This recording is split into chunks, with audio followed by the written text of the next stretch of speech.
अस्सलाम वालेकुम नाज़रीन, जहांज़ेब वबासी एक नए प्रोग्राम के साथ हाजिर है। साइफर केस में साबिक वज़ीर आज़म इमरान खान को एक बड़ा रिलीफ मिला है। इस मामले के ऊपर बात करेंगे और शुरुआत करने से पहले आपसे रिक्वेस्ट यही है कि हमारा चैनल ज़रूर सब्सक्राइब करें। तो इमरान खान को अदालतों की जानिब से रिलीफ मिलने का सिलसिला धड़ाधड़ जारी है। आज भी एक बहुत अहम केस में साबिक वज़ीर आज़म इमरान खान को इस्लामाबाद हाई कोर्ट से रिलीफ मिला है। जी हाँ, और ये रिलीफ जस्टिस आमिर फ़ारूक की अदालत की जानिब से दिया गया है।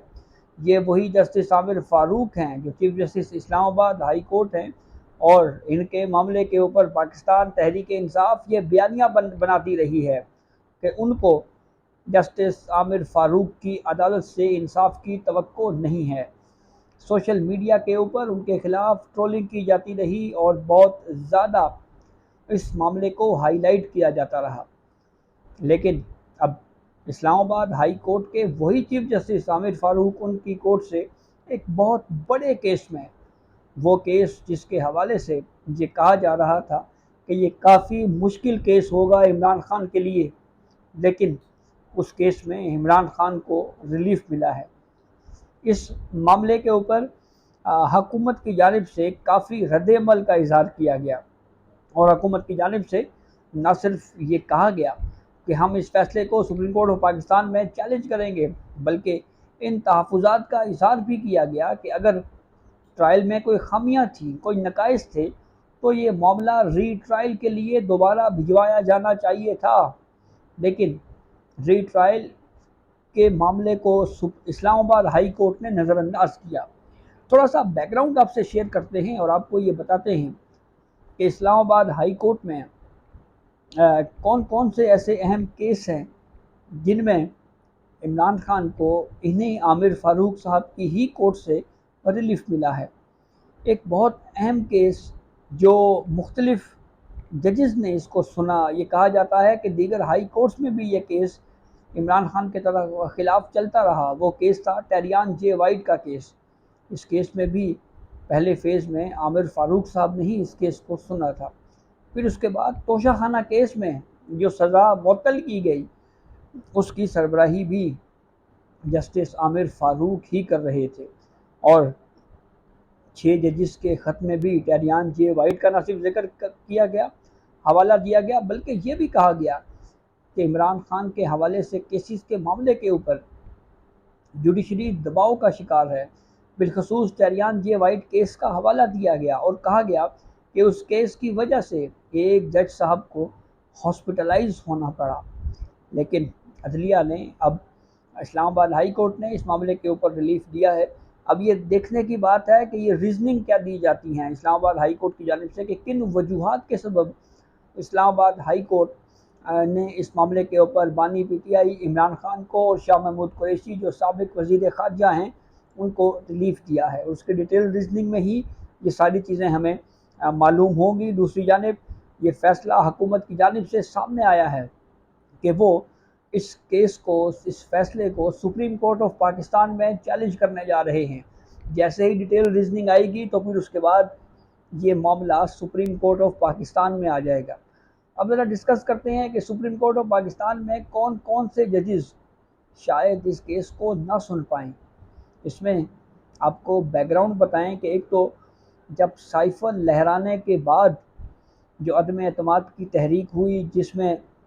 इमरान खान ऐवान का एतमाद खो बैठे और वज़ीर आज़म न रहे, हालांकि ये कहा जाता रहा उस वक्त कि इमरान खान ने अदम एतमाद की तहरीक से बचने के लिए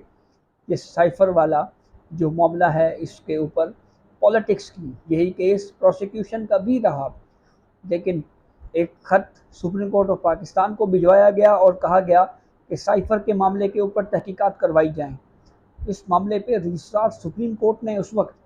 एतराज़ उठा दिया। उस वक्त के चीफ जस्टिस उमर अता बंदियाल थे। रजिस्ट्रार ऑफिस के एतराज़ात के ख़िलाफ़ ये मामला गया चैम्बर अपील में, और चैम्बर अपील समाअत के लिए मुकर्रर की गई जस्टिस सरदार तारिक मसूद के बेंच में। जस्टिस सरदार तारिक मसूद साहब ने चैम्बर अपील पर समाअत करने से माज़रत कर ली, और फिर दूसरी मरतबा ये चैम्बर अपील फ़िक्स हुई जस्टिस काजी फ़ाइज़ ईसा के चैम्बर में, और जस्टिस काजी फ़ाइज़ ईसा ने چیمبر اپیل جو ہے اس کو اوپنلی سنا اور اس کو پروسیڈنگ کو اوپن کر دیا، اور اوپن کرتے ہوئے سنا، اور پھر اس کے بعد یہ فیصلہ دیا کہ عمران خان کے بطور وزیر اعظم ان کے پاس کافی وقت تھا کہ وہ جو ان کا موقف ہے اس کو درست ثابت کرنے کے لیے وہ خود سے اس معاملے کے اوپر کمیشن بنا سکتے تھے، اور کمیشن کا جو انکوائری آف ایکٹ کی متعلقہ شک ہے اس کے تحت کمیشن بنانے کا اختیار وزیر اعظم کے پاس ہے، اور اگر اس وقت کے وزیر اعظم عمران خان چاہتے تو اس معاملے کے اوپر خود تحقیقات کروا سکتے تھے، اور خود تحقیقات کروا کے اس معاملے کو کسی نتیجے پر پہنچا سکتے تھے، لیکن عمران خان نے ایسا نہ کیا۔ تو ایسی صورت میں سپریم کورٹ آف پاکستان اس معاملے پہ کمیشن یا اس کی پروب کی طرف نہیں جا سکتی۔ تو یہ اوپینین جسٹس قاضی فائز عیسیٰ اس معاملے کے اوپر دے چکے ہیں۔ پھر اس کے بعد سائفر کیس میں ضمانت کا معاملہ جب سپریم کورٹ آف پاکستان میں آیا تو اس وقت سابق جج سردار طارق مسعود کی سربراہی میں 3 رکنی بینچ تشکیل دیا گیا۔ اس بینچ میں جسٹس منصور علی شاہ اور جسٹس اطہر من اللہ بھی شامل تھے۔ جسٹس طارق مسعود جو اس وقت سپریم کورٹ کے جج نہیں ہیں، ریٹائر ہو چکے ہیں، جبکہ اس ضمانت کے کیس کا جو فیصلہ ہے وہ جسٹس منصور علی شاہ نے لکھا، اور جسٹس منصور علی شاہ نے اپنے فیصلے میں یہ کہا، ضمانت کے کیس کا فیصلے میں جسٹس منصور علی شاہ نے کہ تحریر کردہ اس فیصلے میں کہا گیا کہ کوئی اس طرح کا مواد، اتنا کافی مواد اس وقت ریکارڈ کے اوپر موجود نہیں ہے جس سے یہ ثابت ہو سکے کہ سائفر کے معاملے کے اوپر عمران خان